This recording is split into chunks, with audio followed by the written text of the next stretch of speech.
दिन के 12 बज चुके हैं और दिन के 12 बजे आपको इस वक्त की सबसे बड़ी अपडेट बता रहे हैं। दिल्ली की सभी 70 सीटों के रुझान लगभग सामने आ चुके हैं और बीजेपी को इन रुझानों में बहुमत मिलता हुआ नजर आ रहा है। विश्वासनगर से बीजेपी नेता ने अपना खाता खोल दिया है। विश्वासनगर से बीजेपी नेता की जीत हुई है। बीजेपी के ओम प्रकाश शर्मा यहां से जीते हैं। साथ ही साथ बड़ी खबर आपको बता रहे हैं कि प्रधानमंत्री मोदी आज 7:45 बजे बीजेपी मुख्यालय पहुंचेंगे और अपने 28 सालों का सूखा बीजेपी खत्म करती हुई नजर आ रही है। रुझानों में दिल्ली में बीजेपी की सरकार बनती हुई नजर आ रही है। दिल्ली में विधानसभा की 70 सीटें हैं और ऐसे में बीजेपी यहां पर अपनी सरकार बनाती हुई रुझानों में नजर आ रही है। अगर वाकई ऐसा होता है तो ये बीजेपी के लिए एक बहुत बड़ी जीत होगी। आम आदमी पार्टी, क्योंकि अरविंद केजरीवाल चौथी बार मुख्यमंत्री बनने का सपना देख रहे थे और अब ये रुझान धीरे धीरे नतीजों में तब्दील होने शुरू हो जाएंगे और अब से कुछ ही देर बाद तस्वीर साफ हो जाएगी कि दिल्ली में किसकी सरकार बन रही है। शुरुआती रुझानों में बीजेपी आगे नजर आ रही है, आगे नहीं बल्कि बहुत आगे नजर आ रही है और यही कारण है कि बीजेपी मुख्यालय के बाहर से रंग अबीर गुलाल उड़ाए जा रहे हैं। वहां पर लड़ियां फोड़ी जा रही हैं और ढोल नगाड़ों की थाप पर कार्यकर्ता नाचते हुए, यहां तक कि जीत के आंसू बहाते हुए, खुशी के आंसू बहाते हुए भी नजर आ रहे हैं।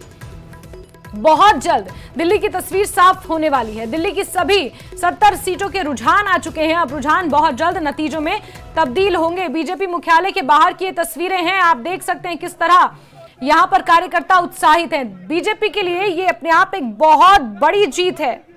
ये सीधी तस्वीरें बीजेपी मुख्यालय के बाहर से आपको दिखा रहे हैं। कहीं ना कहीं अस्तित्व की लड़ाई, एक साख का सवाल दिल्ली चुनाव बीजेपी के लिए बन गया था और अब जिस तरह से रुझान सामने आ रहे हैं, कहीं ना कहीं बीजेपी उत्साहित नजर आ रही है।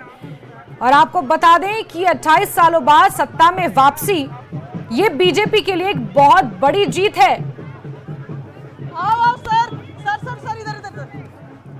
और बड़ी खबर है, जहां रुझानों में बीजेपी आगे चलती हुई नजर आ रही है। ये शुरुआती रुझान है और बहुत जल्द ये रुझान नतीजों में तब्दील हो जाएंगे। जो रुझान है उसके मुताबिक बीजेपी 46 पर और आम आदमी पार्टी 24 पर जीत दर्ज करती हुई नजर आ रही है।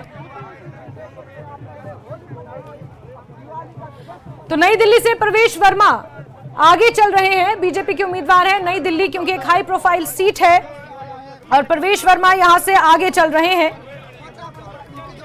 पूर्व सांसद और पूर्व मुख्यमंत्री साहिब सिंह वर्मा के पुत्र हैं। अरविंद केजरीवाल लगभग 1170 वोटों से पीछे चल रहे हैं। जो जानकारियां निकल कर आ रही हैं उसके मुताबिक अरविंद केजरीवाल बहुत पीछे चल रहे हैं। ये बिग फाइट्स आपको दिखा रहे हैं। कालका जी की सीट अपने आप में महत्वपूर्ण, कालका जी में आतिशी पीछे चल रही हैं और रमेश बिधूड़ी जो एक प्रबल दावेदार माने जा रहे हैं मुख्यमंत्री पद के, वो भी आगे चल रहे हैं। रमेश बिधूड़ी पूर्व सांसद हैं और अलका लांबा यहां पर अपना खाता भी नहीं खोल पाई हैं। उससे पहले तस्वीरें आई थी उनकी मंदिर जाती हुई। तेज तर्रार नेत्री हैं, प्रखर वक्ता हैं, लेकिन खाता नहीं खोल पाई। तो वहीं जंगपुरा अपने आप में महत्वपूर्ण सीट थी। जंगपुरा इसलिए क्योंकि मनीष सिसोदिया पूर्व उप मुख्यमंत्री यहां से मैदान में है, जिस वजह से ये सीट अपने आप में हाई प्रोफाइल हो गई। बीजेपी की तरफ से तरविंदर सिंह मारवाह यहां से चुनाव लड़ रहे हैं और आगे पीछे चल रहे हैं फिलहाल, लेकिन मनीष सिसोदिया जंगपुरा की जंग को जीत पाएंगे पड़पड़गंज को छोड़कर, ये बड़ा सवाल था। जिस तरह के आरोप उनके ऊपर लगे, जेल में वो रहे, जिस तरह के मुकदमे और प्रकरण उनके ऊपर दर्ज किए गए थे, उसके बाद उनके आत्मविश्वास को लेकर एक बड़ा सवाल राजनीतिक गलियारों में खड़ा हो रहा था। लेकिन अपनी परंपरागत सीट पड़पड़गंज को छोड़कर जंगपुरा वो लड़ने पहुंचे और जंगपुरा की जंग कितनी दिलचस्प रही, ये नतीजों से पता चलता है कि मनीष सिसोदिया पूर्व उप मुख्यमंत्री आगे चल रहे हैं। तो ये कुछ बिग फाइट्स हैं। ये कुछ 5 ऐसी बड़ी सीटें हैं जिसमें पड़पड़गंज है, जंगपुरा है, करावल की सीट है, वहीं कालका जी जिसमें आतिशी चुनाव लड़ रही हैं, वर्तमान में मुख्यमंत्री हैं और पीछे चल रही हैं।